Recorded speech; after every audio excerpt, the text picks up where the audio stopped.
पंतप्रधान मोदी आज मुंबई आणि नवी मुंबई दौऱ्यावर। मोदींच्या हस्ते आज 2 युद्धनौका आणि पाणबुड्यांचं राष्ट्रार्पण। खारघरमधील इस्कॉन मंदिराचंही उद्घाटन होणार।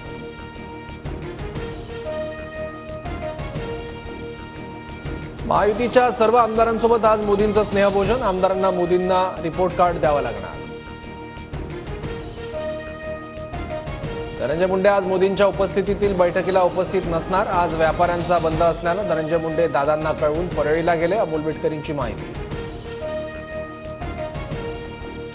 उपमुख्यमंत्री एकनाथ शिंदेंच्या उपस्थितीत शिवसेनेच्या सर्व आमदारांची ट्रायडंट हॉटेलमध्ये बैठक।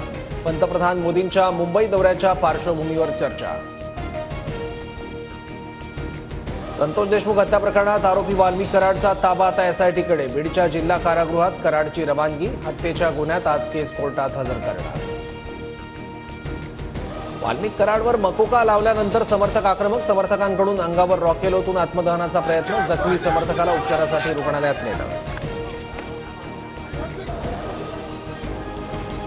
शरद पवार आणि अजित पवार उद्या एकाच मंचावर येण्याची शक्यता। बारामतीमधील उद्याच्या कृषी प्रदर्शनाकडे राज्याचं लक्ष। टोरेस कंपनीचं पुढचं टार्गेट श्रीलंका होतं। आरोपी ओलेना आणि तौसिफची श्रीलंकेत जाऊन चाचपणी। श्रीलंकेच्या 3700 गुंतवणूकदारांकडून अर्ज दाखल। चांदीचे दर 1800 तर सोन्याचे भाव 300 रुपयांनी घटले। सोनं 78,500 तर चांदी 89,500 रुपयांवर। पश्चिम महाराष्ट्र उत्तर महाराष्ट्राचं आज मराठवाड्यात हलक्या पावसाची शक्यता। पुणे वेधशाळेचा अंदाज। ढगाळ हवामानामुळे किमान तापमानात वाढ होण्याची शक्यता।